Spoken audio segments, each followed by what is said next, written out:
בוקר טוב לכולם, כיף שהצטרפתם אלינו. רצינו להזכיר לכם בבקשה לכבות את המצלמות ואת המיקרופונים. So start now, and we would like to wish us all another interesting, pleasant and beneficial meeting.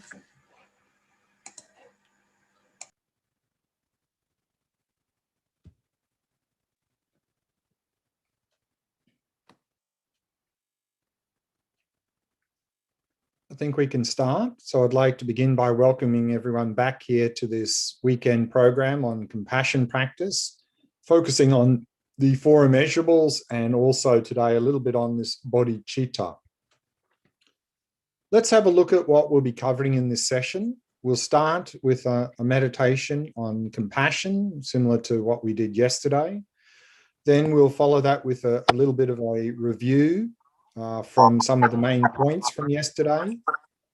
And then we'll introduce the fourth of the four immeasurables of equanimity. And then we'll do a meditation on equanimity, some tips for the practice, and then time for some question answer at the end of the session. Remember, if any time during the session you have any questions, you can type them in the chat and then they'll get read out at the end of the session. But let's begin with a meditation on cultivating compassion. Find a nice comfortable posture. Let's begin.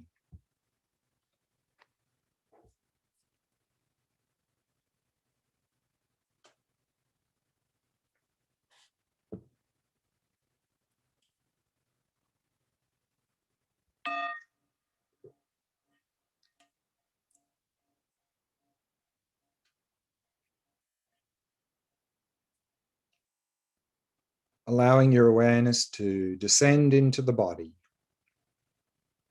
and simply become aware of sensations throughout the body.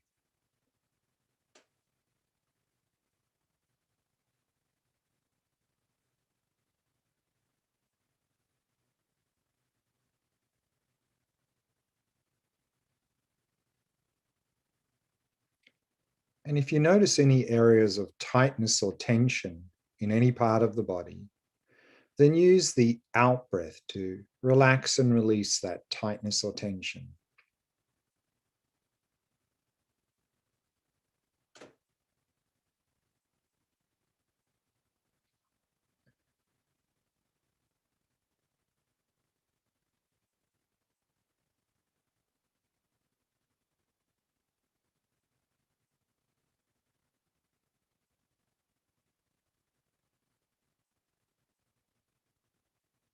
Bringing your awareness to the area of your face and soften and relax all the muscles in the face. The mouth and jaw, soft and relaxed. And all the muscles around the eyes, soft and relaxed.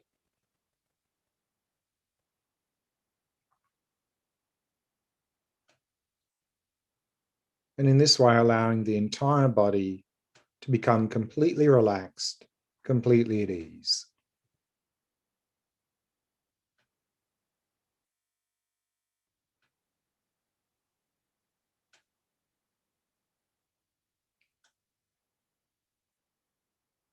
Allowing the breathing to settle into its natural rhythm. Simply allowing it to flow naturally and effortlessly.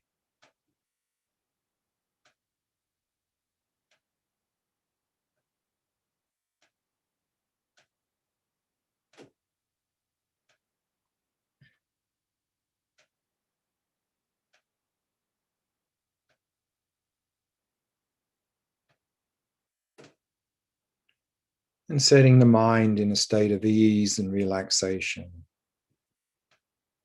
Letting go of all activities of the mind and simply allowing it to come to rest. To come to rest in the present moment. Resting in that stillness.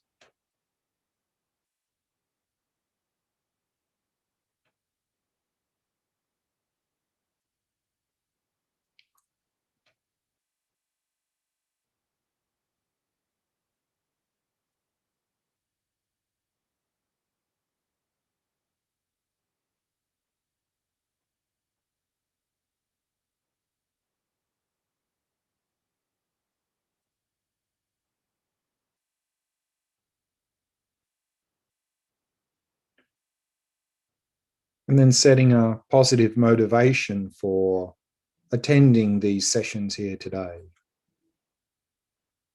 And try to make your motivation as expansive as possible.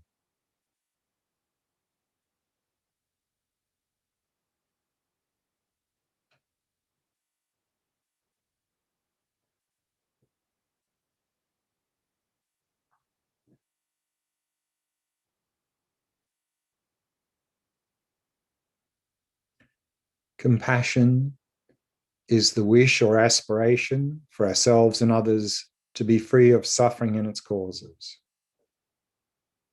And we can begin by cultivating compassion toward ourselves and then expanding out to others.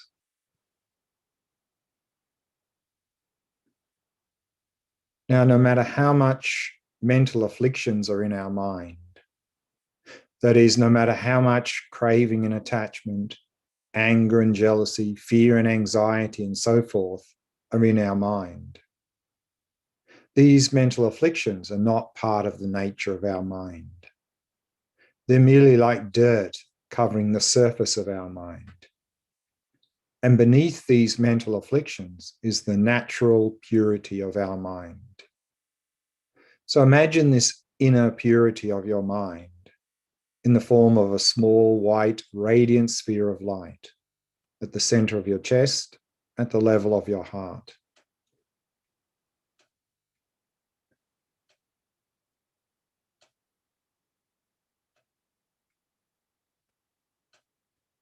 And then arouse the thought, how wonderful it would be if I were free of suffering and its causes. May I be free of all suffering and its causes. May I be free of all mental afflictions.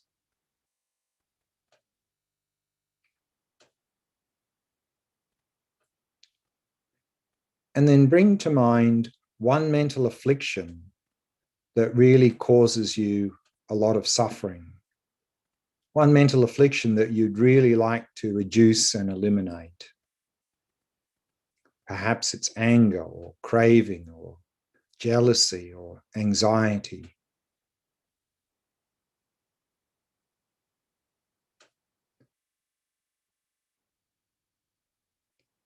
And then imagine this mental affliction in the form of black smoke filling your body.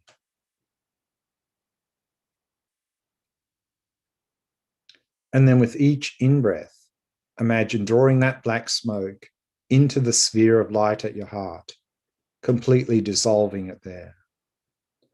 So with each in-breath, breathe in with compassion, dissolving and extinguishing that mental affliction at your heart, dissolving it into the inner purity of your mind, your inner wisdom.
And then imagine the black cloud is now completely extinguished.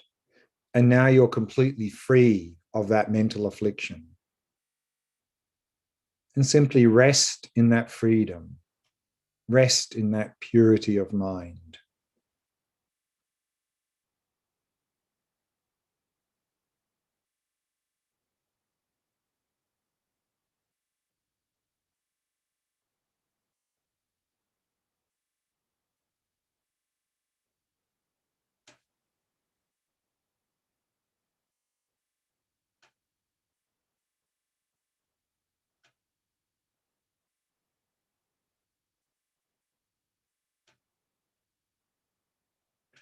And just as you wish to be free of mental afflictions and suffering, so does everyone else. So allow your field of compassion to expand out to others. And allow your mind to move around. And whoever comes to mind, whether it's a friend, a stranger, or even a difficult person, attend to them.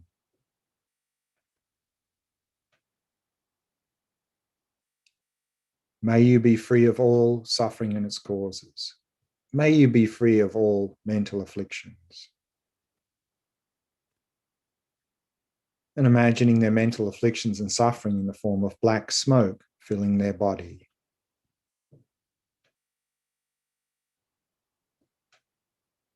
And with each in-breath, imagine drawing that black smoke out of their body and bringing it into the sphere of light at your heart, completely dissolving it there. And so with each in-breath, breathe in with compassion, dissolving and extinguishing their suffering at your heart.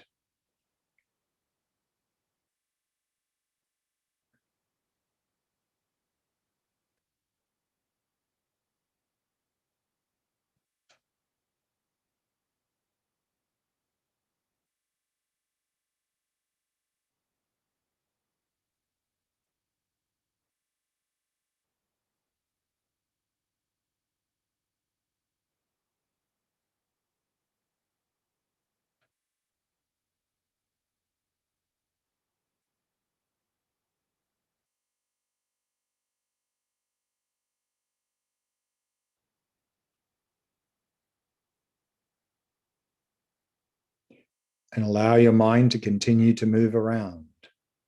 Whoever comes to mind, attend to them.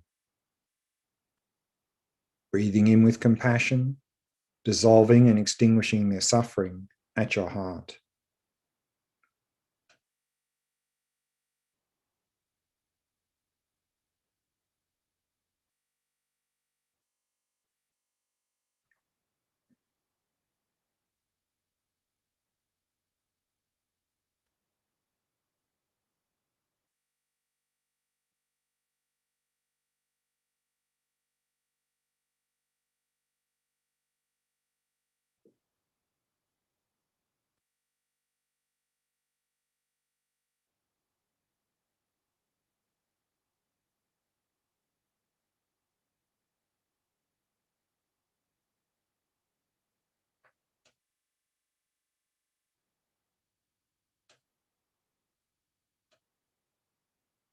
Allowing your mind to continue to move around.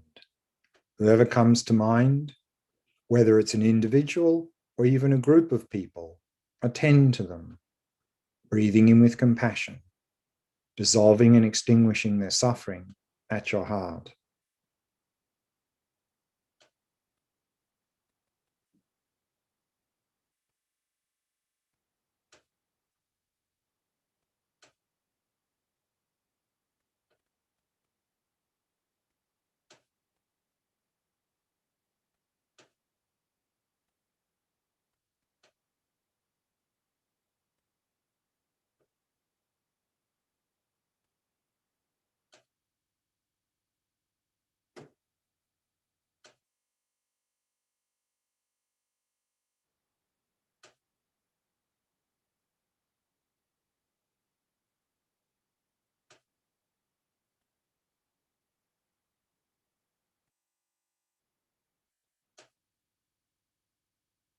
No matter how much darkness is drawn in, it is all extinguished without a trace.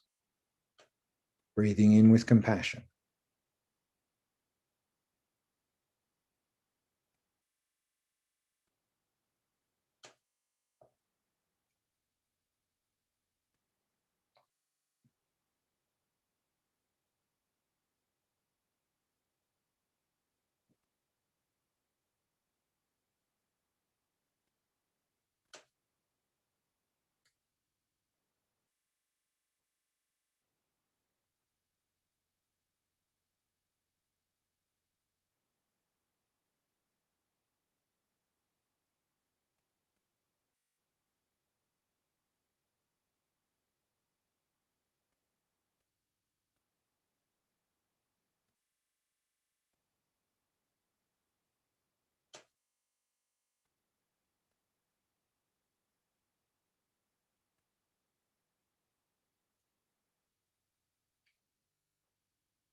And then release all appearances and allow the mind to come to rest in that inner purity of mind.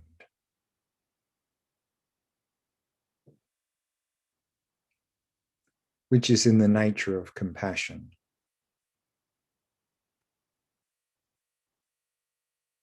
And so simply rest in compassion.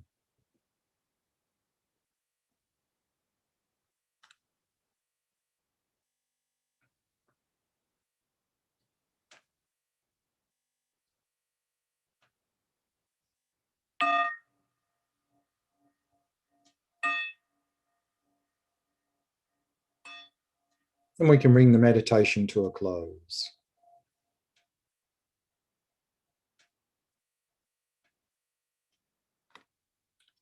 Let's start with a short review of some of the main points from yesterday. And so we began by saying that in all Buddhist traditions, we can talk about the two main wings of practice, of wisdom and compassion, or vipassana and compassion. And that it's important to practice both wings of compassion. If we leave out one or the other, then we could get into difficulties. As we saw yesterday, that if we simply engage in wisdom or vipassana practice without cultivating the compassion practice, there's very much a danger that we can become very self-absorbed, disconnected, insensitive to the sufferings of others, and in extreme cases become completely unethical. Equally well, if we simply only practice compassion and neglect the wisdom wing of practice, then our compassion can become biased. We can end up doing things which not only don't help, but end up creating more harm. We can end up with compassion burnout, which actually we saw yesterday is actually empathy burnout, and also very easy likely that we'll get taken advantage of, that people will take advantage of our good nature. So very important that we practice both of these wings of practice, have an integrated approach to practice. Here, this weekend, we're focusing on the compassion wing. The foundation level of that is these 4 immeasurables, and then we build on that with this bodhicitta. And so in that compassion training yesterday, we began with the foundation of the 4 immeasurables. We covered the first 3 of those: loving kindness, compassion, empathetic joy. We're about to shortly discuss and meditate on equanimity. And then in the next 2 sessions, we'll build on that in terms of cultivating the causes for bodhicitta. And one of the main methods for doing that is this exchanging self with others, particularly this Glen practice. And then also yesterday, we looked at anger and attachment and how they are obstacles to these practices and how to deal with them effectively. And in the last session today, we'll be looking at how to integrate these various compassion practices into daily life. And we began with that quote from Shantideva, very well-known quote: "Those desiring to escape from suffering hasten right toward their own misery. And with a very desire for happiness, out of delusion, they destroy their own well-being as if it were the enemy." So I think most of us already have a desire for happiness and a desire to be free of suffering. But because we don't know what are the causes for happiness and the causes of suffering and how to achieve happiness and be free of suffering, we simply just compound our misery by creating even more suffering. And so therefore, in terms of cultivating loving kindness, which is the wish or aspiration for ourselves and others to have happiness and its causes, we saw there that it's important to understand, what do we mean by happiness? What are the causes of happiness? How do we cultivate those causes? And here we identified those 2 types of happiness, of temporal happiness, or simply pleasurable experiences, but also then the genuine happiness, this state of inner well-being. This is the one we are mainly striving for. And so what are the causes for this? Is what's called the 3 higher trainings, these 3 core areas of practice of ethics, concentration, and wisdom. And so if we understand that and we understand how to cultivate these 3 trainings, then we can really begin to cultivate some genuine loving kindness for ourselves and others. And similarly with compassion, it's also an aspiration or a wish. aspiration or wish for ourselves and others to be free of suffering and its causes. And so if we want to be able to cultivate that effectively, authentically, we need to know what is suffering, what are the causes of suffering, how do we eliminate those causes? And here we saw that suffering here is much broader meaning than simply unpleasant, painful experiences. That at the deepest level here, this all-pervasive suffering or dukkha is simply the fact that there's always a potential for suffering to arise in our life. And why is that there? What's the underlying cause for that? Is our mental afflictions, particularly these three primary mental afflictions called the three poisons. This ignorance, this distorted view of reality, which is leading to attachment to pleasant things, aversion to unpleasant things, and then the whole mess starts from there, driving our behavior, leading to suffering.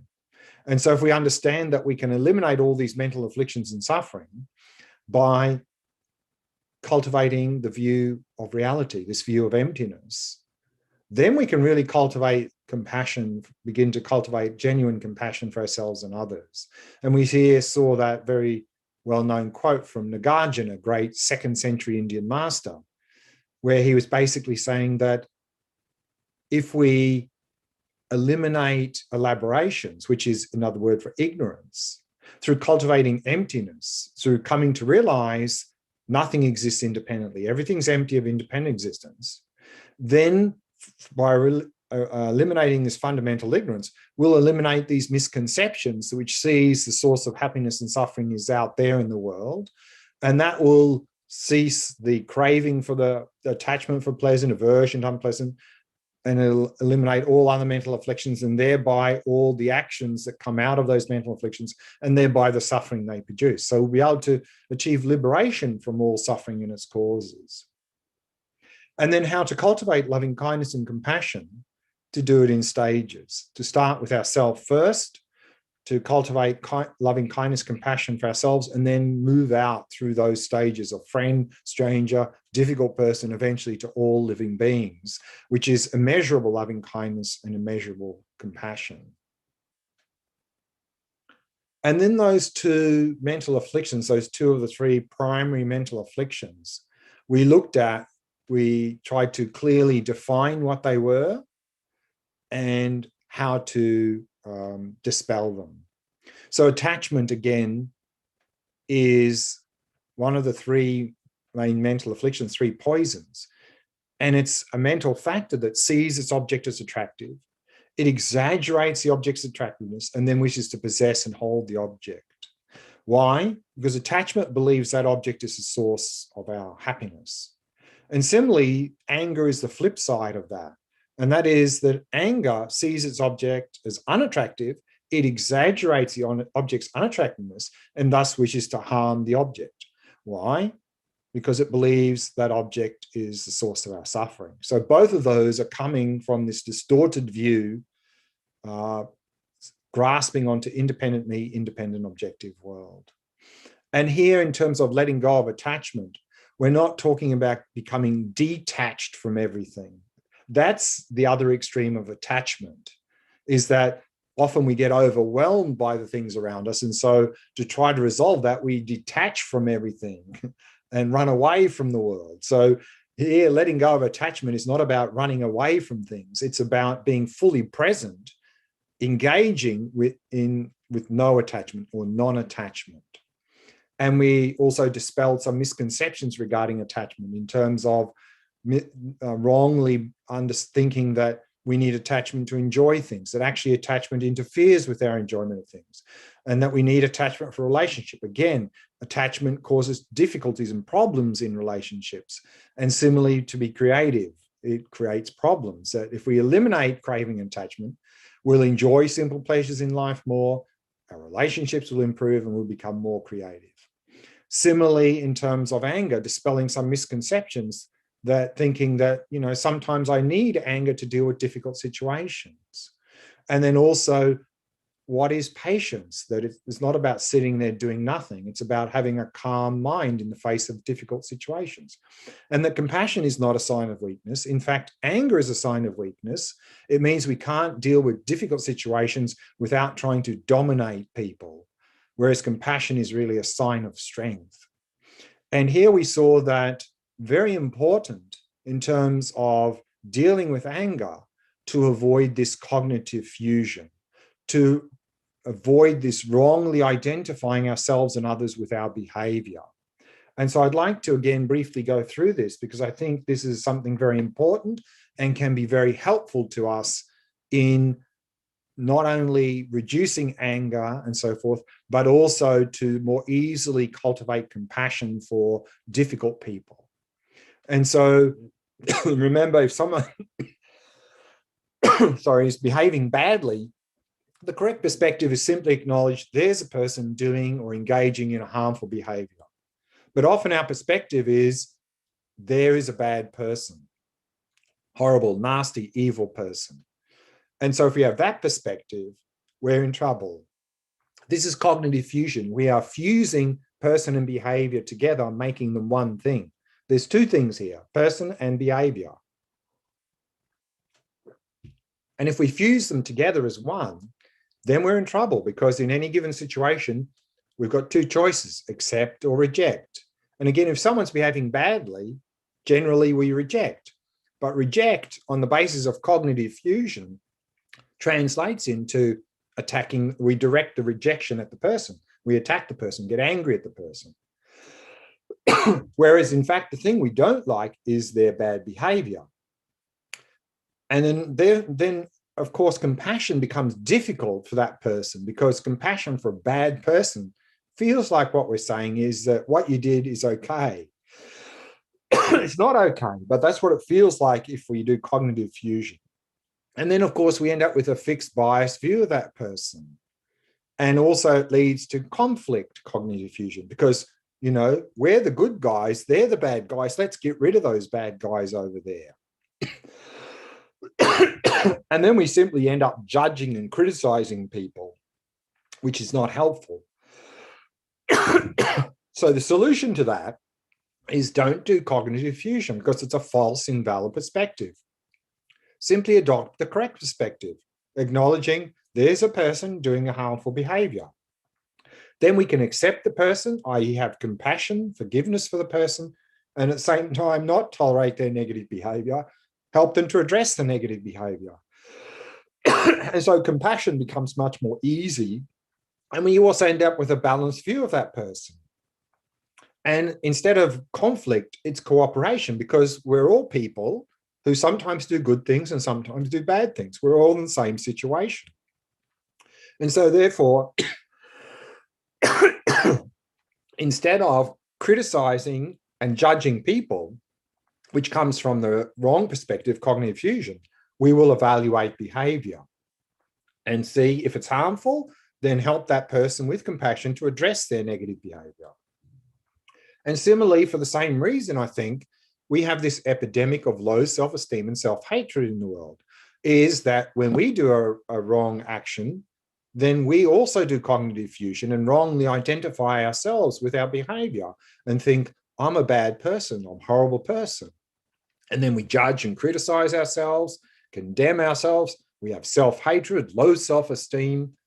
And then all we do is we just feel guilty for having done that negative behavior, which doesn't help, because guilt just paralyzes us and makes us feel bad. It's not even addressing the negative behavior. So again, the solution to this is don't do cognitive fusion, false, invalid perspective. Simply acknowledge, I have done this harmful behavior. Then we can accept ourselves, i.e. have forgiveness and compassion for ourselves, maintain good self-esteem, but at the same time, not tolerate our negative behavior, regret our negative behavior, and look at overcoming that negative behavior. And so, again, this is the answer to low self-esteem and self-hatred, is not just to simply, instead of saying or thinking I'm a bad person, think I'm a good person, because that's still another example of cognitive fusion, which also can lead to difficulties. The answer is simply avoid or stop doing cognitive fusion. And then we can feel good about ourselves, and if we engage in harmful behavior, to address that negative behavior. So this cognitive fusion,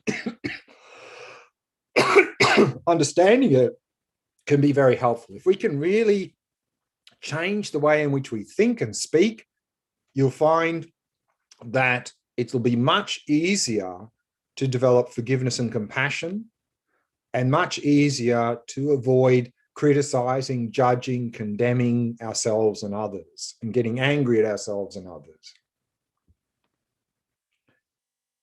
And then we also looked at the third of the four immeasurables yesterday, and that was empathetic joy.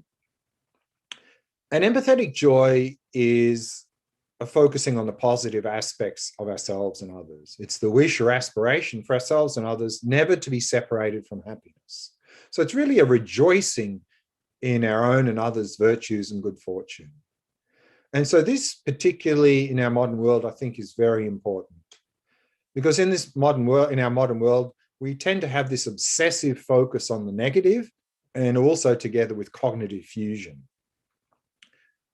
And so therefore, it's very important to focus on the positive aspects of ourselves and others, but also here to avoid cognitive fusion, not to praise people if they do good actions, but rather praise their behavior. Because if we just say, you're a great person, you're a fantastic person, then there's a chance that it'll just be an ego trip. It'll boost their ego, thinking they're better than everyone else. Whereas if we praise their action, then that will encourage them to continue to engage in that positive behavior. And similarly for ourselves, if we do a good action, then yes, acknowledge and praise that behavior, but don't praise ourselves, because we'll just boost the ego. And part of that is also practicing gratitude, to really acknowledge all the things we receive. And we receive a lot of things every day. And that can really have a big impact on our perspective of our life.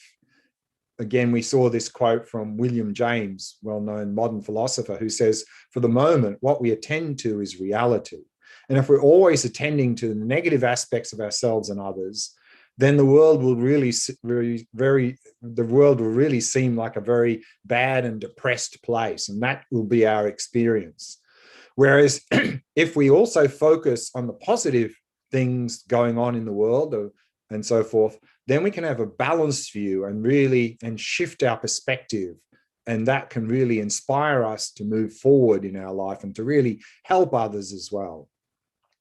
And we saw there that the obstacles to this empathetic joy, the far enemy is what's opposite of wishing, is to be happy when others receive something or have done something good.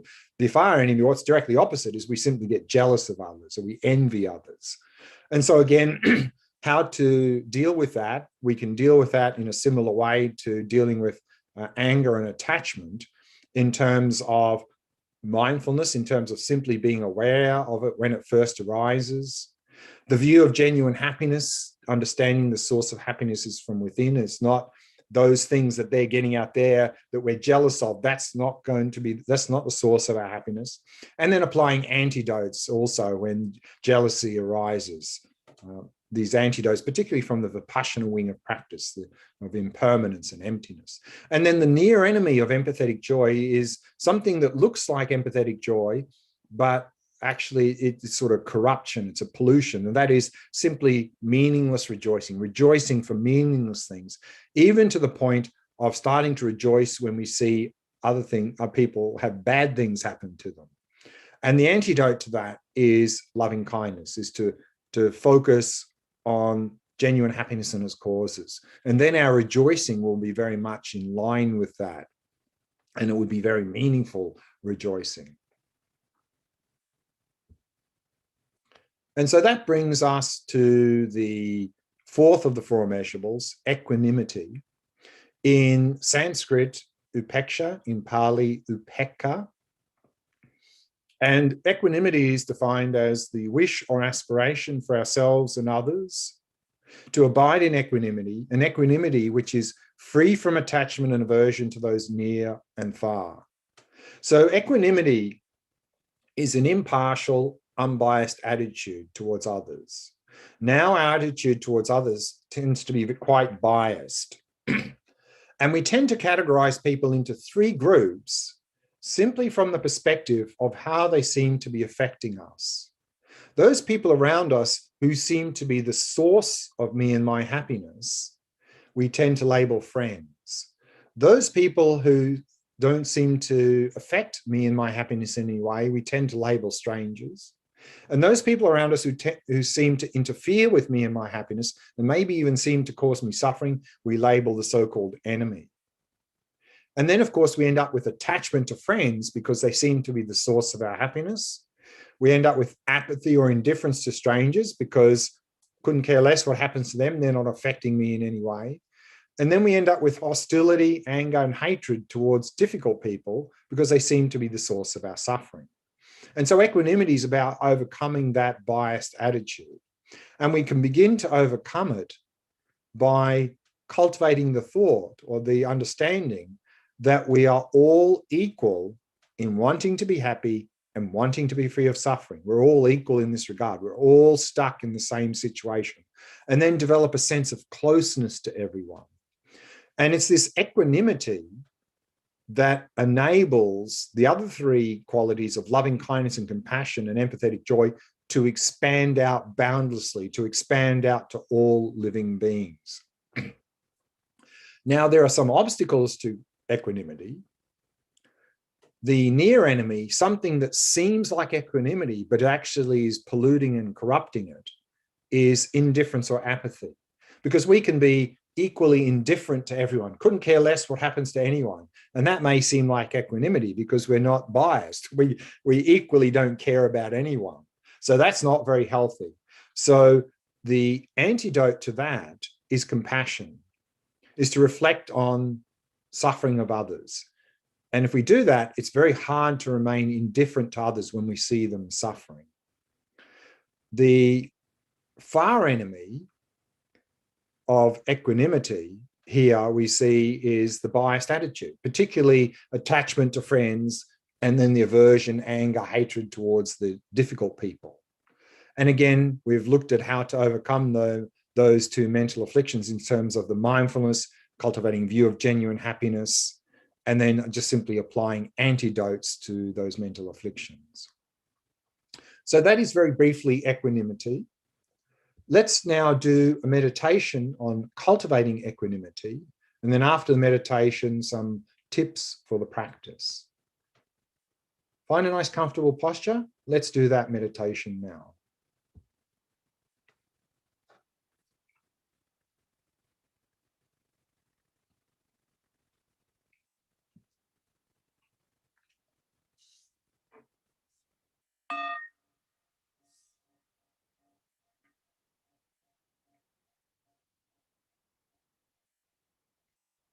Setting the body into a state of relaxation, stillness, and vigilance.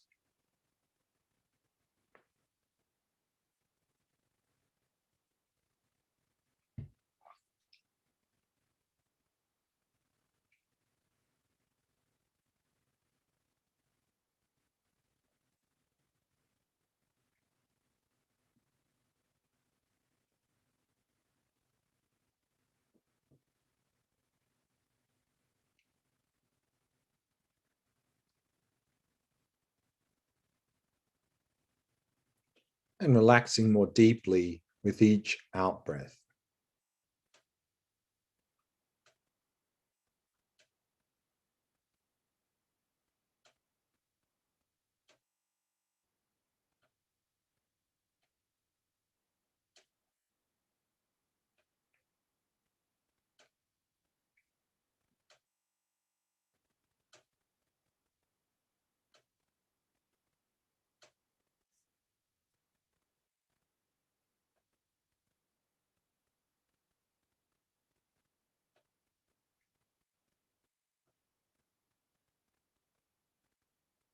And with each out-breath, letting go of any thoughts that may have arisen, happily releasing them.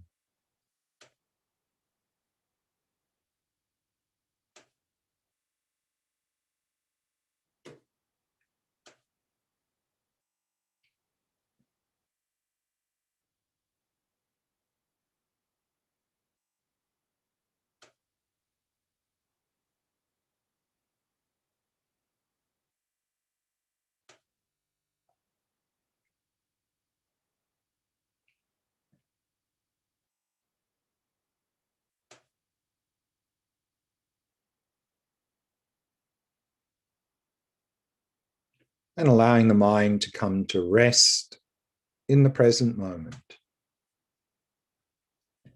resting in stillness.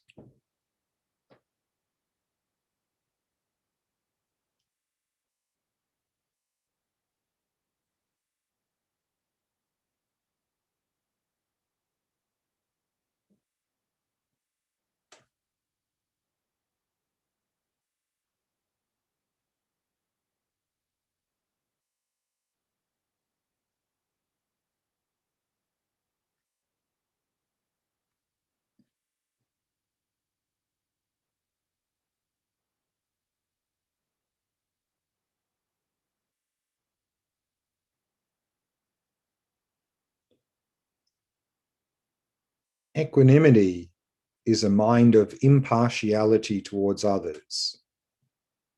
That is, not having attachment to those close to us, not having aversion or hatred to those who we find difficult, and not being apathetic or indifferent towards strangers. It's equanimity that allows loving kindness and compassion to expand out boundlessly. Normally, these qualities are mixed with attachment, but we grow beyond attachment as we realize that every living being is equally worthy of finding happiness and freedom from suffering.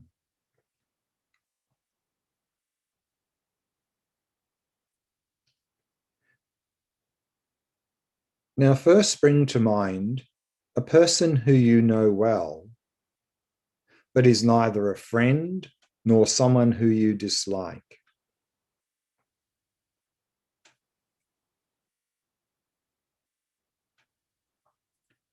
And imagine them very clearly in front of you.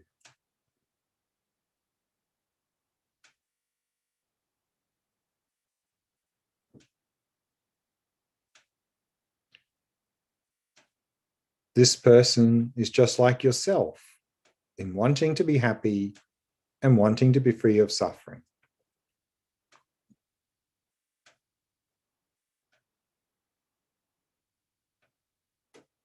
And as you focus on this person, shift your perspective and view the world through their eyes. And from this point of view, look back at yourself.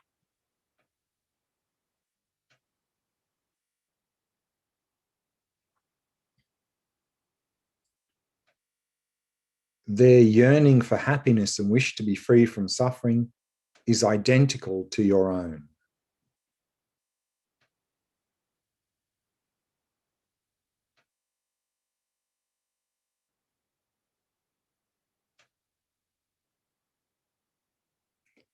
And even though they're not close to you, their happiness is no less significant than the happiness of a loved one.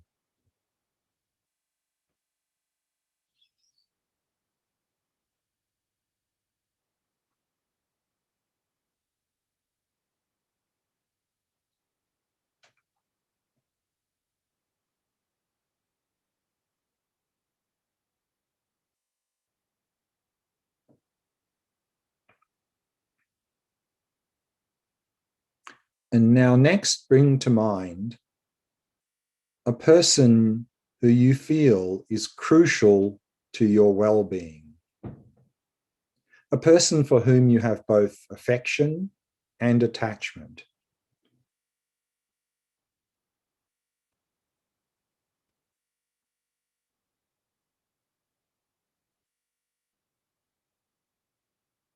And again, picture them very clearly in front of you.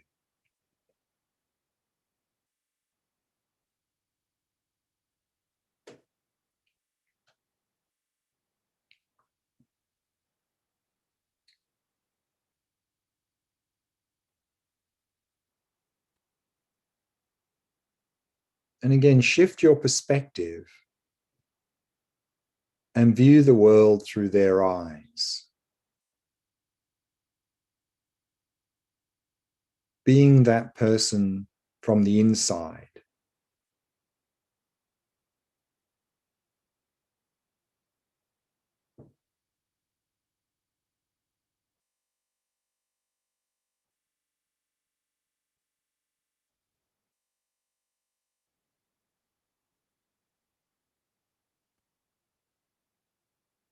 Just like you, they have both qualities and defects, and they have their own hopes, fears, and desires.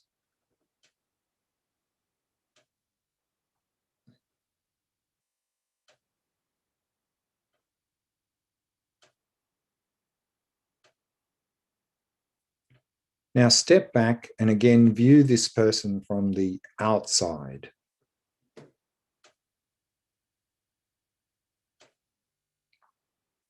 This person is not the true source of your happiness. This can only come from within your own mind.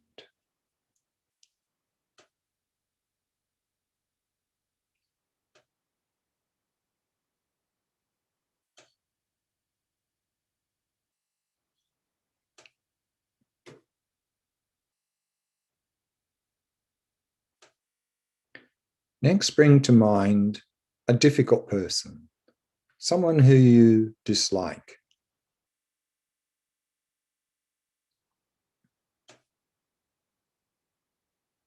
And again, imagine them very clearly in front of you.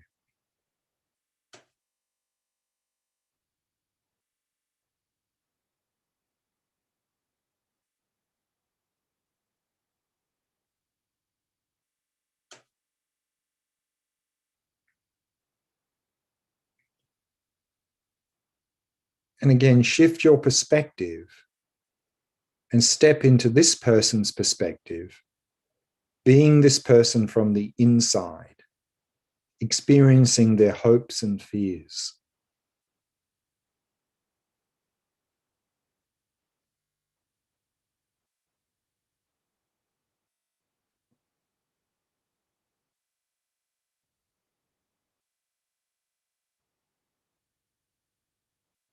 They are also just like yourself in wanting to be happy and wanting to be free of suffering.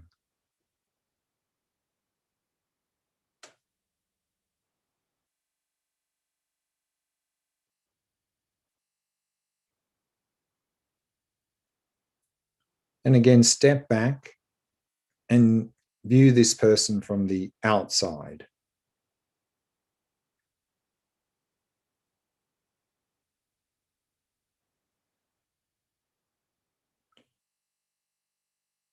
This person is not the true source of your distress or anxiety. This can only come from within your own mind.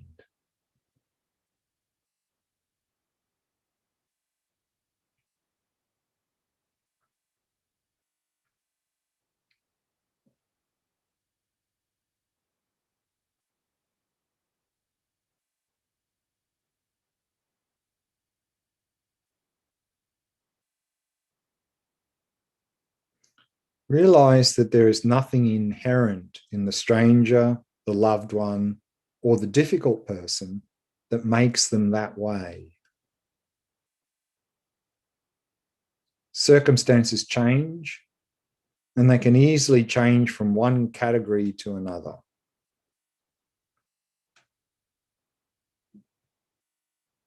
Shifting circumstances bring us together and also cause us to part.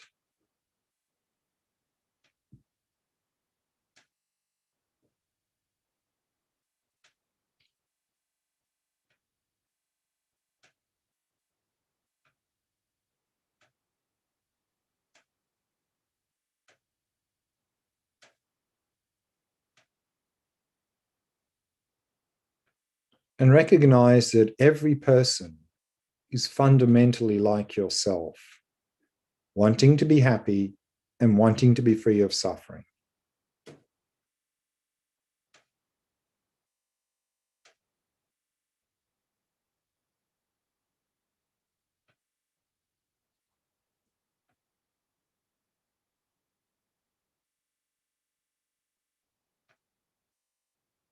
And then arouse the thought, how wonderful it would be if everyone had equanimity, if they were free of attachment to friends, free of apathy or indifference to strangers, and free of hostility or hatred toward difficult people.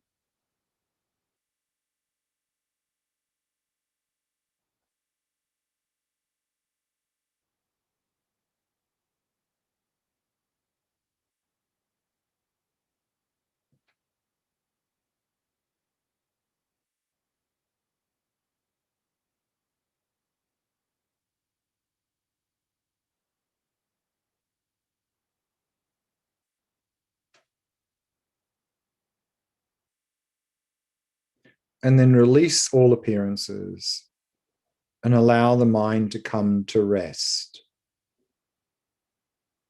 To rest in that inner purity of mind.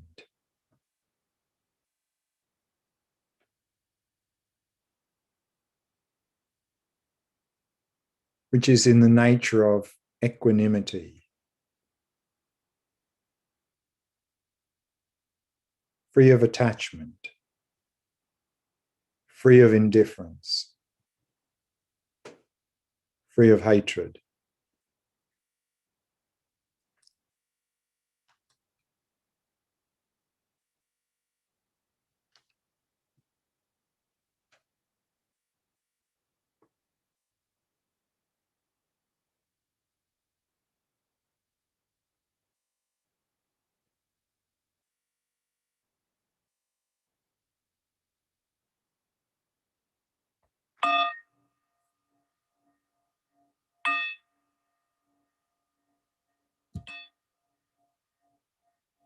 And we can bring the meditation to a close.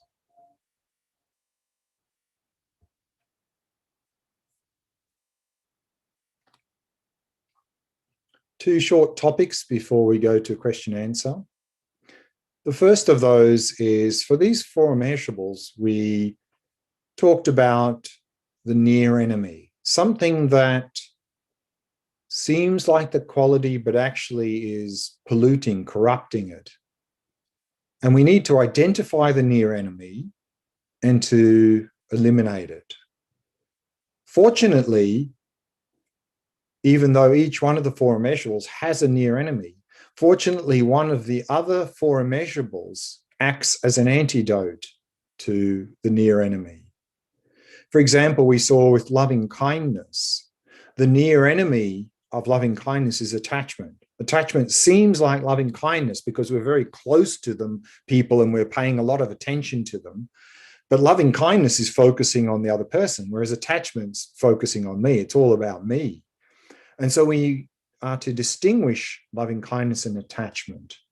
And how we can eliminate or help to eliminate attachment is that if we see that our loving kindness is degenerating simply into attachment, then it's good time to cultivate equanimity.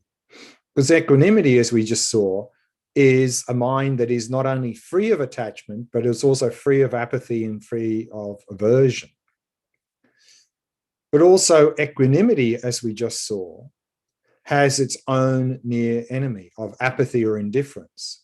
And so if we see our mind of equanimity simply degenerating into being equally apathetic and indifferent to others, then that's a good time to cultivate compassion. Because it's difficult to remain apathetic or indifferent to others when we see others suffering. So compassion can act as an antidote to that indifference, to help avoid equanimity degenerating into indifference or apathy. But as we also saw, compassion has a near enemy. And one of the most common near enemies is a mind of despair. That's when we see others suffering, we see a lot of suffering, and we get overwhelmed by that. And we have a sense of despair and hopelessness. And that's often because we have too much focus on the negative.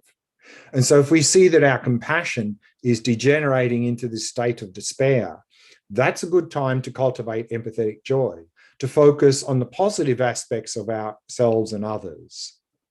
But as we saw also, empathetic joy has its own near enemy, and that is simply meaningless rejoicing, rejoicing in things which are not meaningful at all.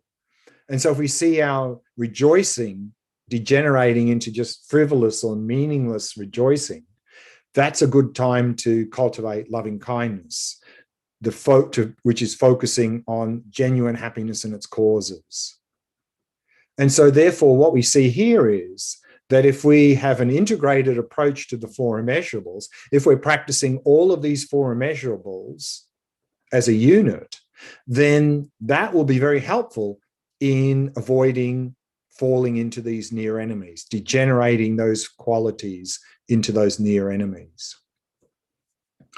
The second topic before we go to quick question answer is that with these main practices, these two wings of practice we saw of wisdom and compassion, often in the texts, they talk about supports for practice.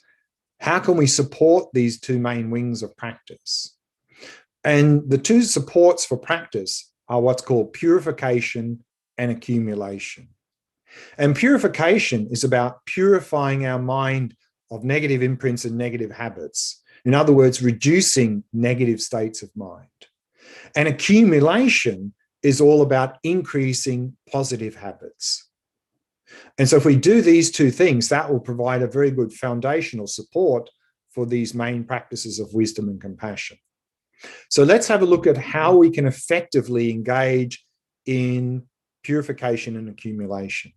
Purification is through what's called the 4 opponent powers, and accumulating positive habits is through the pair of rejoicing and resolve. So let's have a look at those briefly now. First, the 4 opponent powers. So these are 4 things we can do when we've noticed that we've done something harmful to purify that negative habit and that negative imprint. So the first thing we can do is, if we notice we've done something harmful, is have sincere regret for having done that. But if we end up going into that cognitive fusion and simply see ourselves as a bad person, then what will happen here is, instead of regret, we'll just feel guilty, and that'll just paralyze us, make us feel bad. So avoiding the cognitive fusion and simply acknowledging, I have done this harmful behavior, and regretting the behavior. And already that's weakening that habit and that imprint. The second thing we can do then is what's called reliance, or sometimes translated as foundation. And that is the foundation, the positive direction we're trying to follow in our life.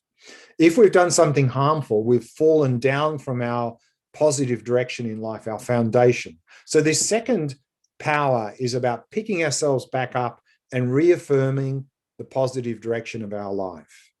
If we're following, for example, Buddhist path, particularly the Mahayana Buddhist path, which involves this aspiration of bodhicitta that we're going to start to look at in the next session, then this second power usually takes the form of going for refuge to the 3 jewels and generating bodhicitta, because this is our positive direction in life if we're following the Mahayana path. The third thing we can do is remedy. Think of some sort of practical remedy for the harmful behavior. For example, if we verbally abuse someone at work, then the remedy could be simply go and apologize to them. Pick something positive opposite. If you can't find something directly positive opposite, then any positive action with a motivation of wishing to overcome that negative behavior can be effective. And then the last thing to do is resolve. Make a strong determination not to do that negative behavior again. Here we need to be practical. If the negative behavior that we're engaging in is a very strong habit, there's no point in saying, I'm never going to do that again. That's not going to happen. For example, if we tell a lot of lies, then there's no point in saying, I'm never going to lie again, because we've just told another lie. Rather, if it's a strong habit, set a time limit and say, for the next day, I'm not going to do that. If that's way too difficult, for the next hour, I'm not going to do it. If that's way too difficult, for the next 10 minutes, I'm not going to do that thing. Pick an amount of time that with effort, normally you can manage. And then over time, you can extend the 10 minutes to a half an hour, a day, a week, a month, a year, the rest of our life. In that way, we can even start to break strong negative habits. And so if we do these 4 things, as soon as we notice that we've done something harmful, this is a very powerful method of purifying our mind of negative imprints, negative habits. And we saw there that the accumulation, the positive, is if we've done something good, a good behavior, don't praise ourselves, rejoice in the behavior. And then, like here, make a strong resolve to continue doing that good behavior the next day. And so if we do the rejoicing, which is the empathetic joy, and then a strong resolve to continue that good behavior, that's going to increase positive habits. With regard to this purification and accumulation, in a practical way, we can do this at the end of each day. At least we can do this. If not, go through this every time we've done something harmful. So at the end of the day, before you go to bed, or even when you're in bed, before you go to sleep, review the day. How did the day go? And then pick one negative thing we did during the day, just one, and then go through these 4 opponent powers: sincere regret, reaffirm positive direction in life, think of some sort of practical remedy, and make a strong determination not to do that negative thing again, with a time limit if necessary. And so this is really all about compassion, self-compassion. But equally important, maybe even more important, because we have this obsessive focus on the negative, is pick one good thing we did during the day, rejoice in that behavior, and make a strong determination to continue engaging in that behavior in the next day. So this is really covering empathetic joy and also loving kindness for ourselves. But also pick one thing that you received that day. And we receive many things every day, and have a sense of gratitude for having received that during the day. Again, focusing on the positive. So this is really, again, empathetic joy. So we can see here at the end of day, if we do this very short review, this is really covering a lot of the basis in terms of compassion wing of practice. So not only to meditate on these 4 immeasurables, but we can really continue to cultivate them in a very practical way through doing this end of day review every day. Very, very helpful. So that's all I wanted to mention in this session. So now we have time for question answer. So again, if you have any questions, you can put them in the chat and I'll try to answer as best I can. We have a question from yesterday. Sure. Dror is asking, maybe it's a little off topic. You said that a lot of those mental affliction is due to society and education. Any thoughts about how to teach children those healthy views? How to explain those things to them? Or should we wait for them to become older and then be able to practice wisdom? Yeah, I think with a lot of these principles and so forth, we can, if we are ourselves well practiced in them, then I think we can present them to, if we have our own children or in education, to young people in a way that they can relate to. For example, this cognitive fusion, I think, can be very helpful in terms of, because it's from a very young age that we get sort of almost programmed into cognitive fusion, by our parents and teachers and other people saying bad girl, bad boy, and so forth. And so if we then if we have our own kids or other kids, if we can avoid that way of speaking, that would be very helpful. For example, I have a concrete example in this. Some years ago, I mentioned this cognitive fusion, and particularly with mental afflictions. And one lady in the class, after class, she said to me, "Oh, that's very interesting." She said, "I've got 2 kids." I think she said they were like 3 and 4 or something. And she said when they started to get angry, she didn't say, "Look, you're angry," because if you say you are angry, then the child will identify with the anger. I am angry. I am angry. That's cognitive fusion. So rather than she said, rather than me telling them, "Look, you're angry," what she would say was, she would say, "Look, there's that anger thing coming up in your mind again." And she said it was very helpful because it forced the child to see anger as something coming up in their mind and not to identify with the anger themselves and see themselves as anger. And she said it was very helpful speaking in that way. Look, there's that anger thing come up in your mind, forcing the child to look at anger as an object. And if the child can see the anger as an object coming up in their mind, then to some extent they'll be free of it. And she said it was very helpful to dissipate the anger in the child's mind. So I think we can certainly, in a very simple way, if we simply do that, then we can have a very positive effect on children. Simply that. Forget about trying to teach them impermanence or emptiness or whatever. But if we start there and just use language in a way that doesn't help or doesn't cause the child to go in the way of cognitive fusion, then I think you'll find that the child will more likely have good self-esteem, less likely to end up with low self-esteem and self-hatred, or even a big ego trip, thinking they're special, they're better than everyone else. So I think this way of speaking, because also if we speak like this, remember one of the consequences of cognitive fusion, we end up in an us versus them. We're the good ones, they're the bad ones. And unfortunately we see so much of that way of speaking in the world today, and it's a disaster. If we avoid that, and then, because that's emphasizing differences, whereas if we use non-cognitive fusion language, then it's inclusion. It's like we're all people trying to be happy, be free of suffering. And sometimes we do good things, sometimes we do bad things. And so rather than conflict, cognitive fusion will lead to conflict more likely than if we speak without using the sort of that way of speaking with cognitive fusion. More likely we'll end up with cooperation and inclusion and not division and conflict. So I think this is certainly something we can do, and it would be also helpful for ourselves, but helpful for everyone we engage with.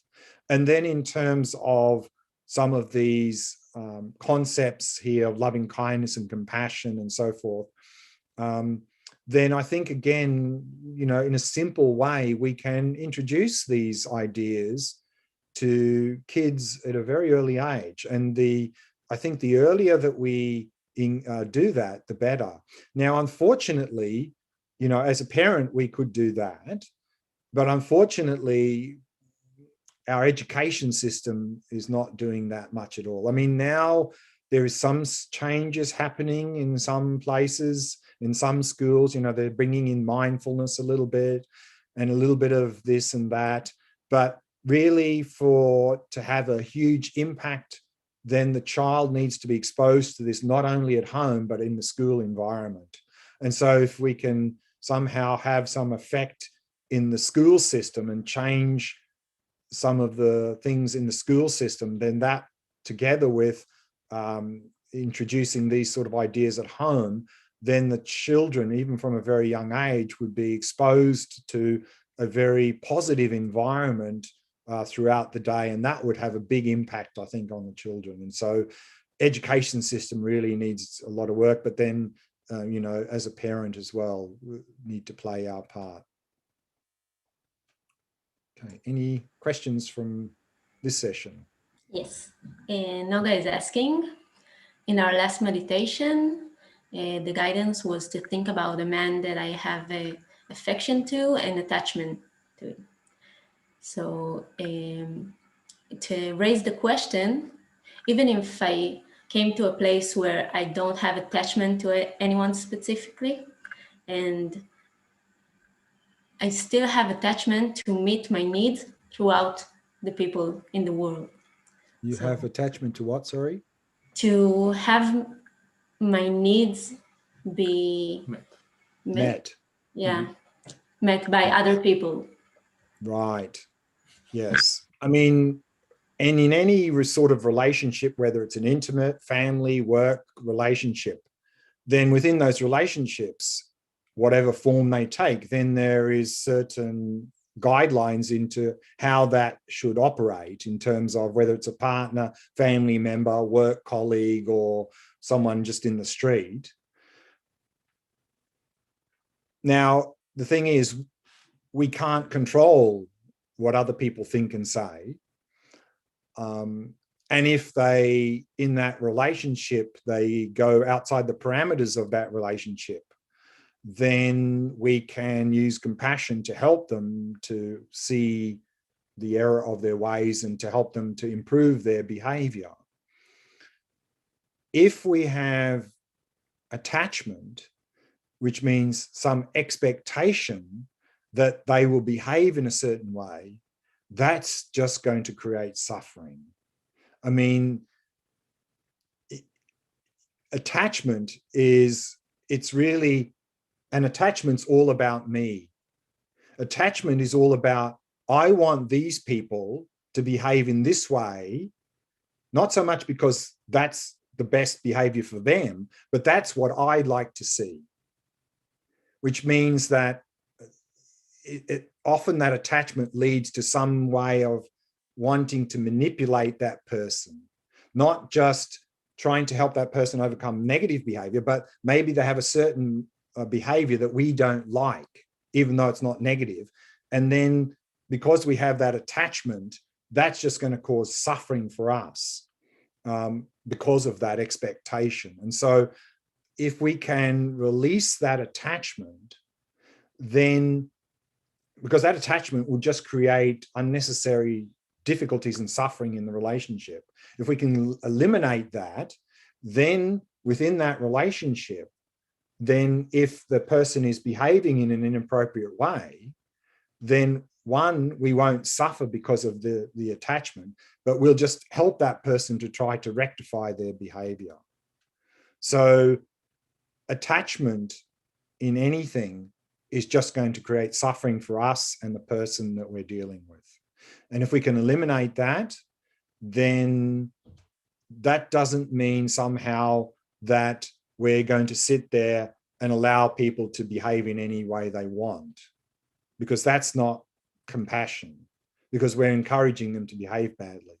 So compassion can be very forceful, but it's always focusing on the benefit or the welfare of the other person, whereas attachments is simply about me. And it can lead to manipulating and trying to control other people because we want them in a certain way, because that's the way I want them to be. And that's not healthy for any relationship. Okay. Thank you. I think we've got time for one more question. Okay. Hannah is asking, who is the stranger in the practice?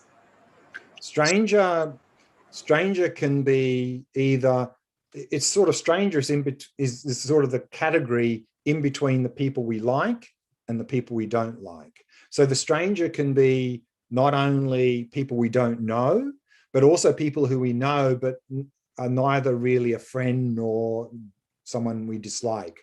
So we're moving from people we like to people we don't have any particular opinion about, moving slowly out to the group of the people we dislike. So the stranger would include, again, people we know, but they're neither really a friend nor someone we dislike, but also then people we don't know that we just sort of see in the street and we haven't formed an opinion on them. Maybe one more question, we've got time. If there is another one. Yes. Leora is asking, can you please expand about the integration of qualities? The what, sorry?